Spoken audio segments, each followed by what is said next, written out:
here with me tonight.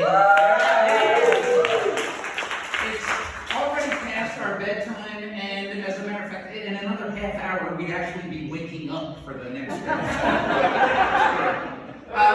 This is my second time doing this. I did it first time a month ago, and I have to say I was very pleased, not with my performance, but not getting served with a restraining order the next morning. I thought that was a really positive sign. So sorry, Chris, you're stuck with me for 3 minutes. Made a bad career choice, I think, a long time ago. Became a lawyer, whose, that group approval ratings are lower than pedophiles and Nazis. And I decided to double down, and I ended up working for an insurance company, an industry less trustworthy than QAnon and the mafia. So I figured I'd go for both. So that is the theme. It's like you can hate one and you can hate another, and then if you put them together, it's really, truly awful. I thought of this one. I don't know where this comes from. Liver and onions. Here's a conversation that's never taken place in a restaurant. I'm gonna get the ribeye. That lasagna looks really good. How about you, Dave? I'm thinking the liver and onions. Really. I hope you're also thinking of 2 days of diarrhea and bad breath, because that's what you're gonna get with that. Homeless people in food shelters will reject that meal. Like, what's for dinner tonight? Liver and onions? Now, I'm good. I'm just gonna check that. Don't worry about that. I don't need that. So, and what did cows do to us in some previous life where we eat their meat, we use their tail for brushes, we use their skin for leather, we use their intestines for the strings on tennis rackets, and yet somewhere in some slaughterhouse there was a table filled with bloody parts, and I guess some chef wannabe said, what's that right there? Oh, that's a liver. What does it do? Oh, blood races into it from the stomach, and it secretes bile to break down the nutrients and get rid of the waste. I think I just found my new entree right there.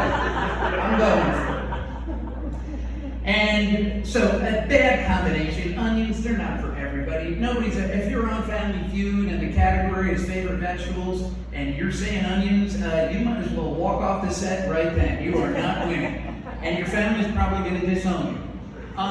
The other one that I really feel compelled to say is Adolf Hitler, a monster responsible for millions of innocent deaths.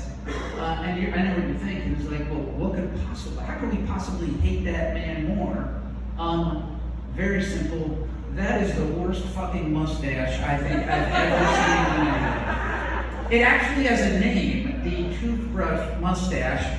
I hope the FBI does not seize my computer, because if they check my search history, they're going to be seeing photos of young Adolf Hitler, which is not a good look for me. You're probably also thinking, well, wait a minute, Jeff, how do you think you got that? I am no history scholar, although we do have one in the room tonight, but I think his barber, unbeknownst to him, was Jewish. And Hitler, I want to look that's different so everybody will know who I am, and then barber, I can come through with that day off. And you're thinking, well, the mustache is ugly because it was on Hitler. No, you could put that mustache on some of the most beloved figures we have, and it's not going to go well. Mr. Rogers, he comes on that set wearing that. It's a beautiful day in the neighborhood. It's like, hey, Freddie, shut the fuck up and get rid of the fucking red sweater. And those were the kids yelling that out. Put that mustache on Gandhi. You must find peace from within. Hey, Stimmy, shut up and eat a ham sandwich. And last but not least, my Lord, my Savior, Jesus Christ. Take away the carefully groomed COVID beard, put that mustache on him. Do you think he'd have 12 disciples following him around? Every painting we see of the Last Supper is Jesus sitting there by himself, looking at all the empty place settings, and one horrified waiter on the side, like, oh. And Jesus, waiter, there appears to be a small black hair in my soup. And the waiter's like, oh, Jesus Christ. Yes, you called me?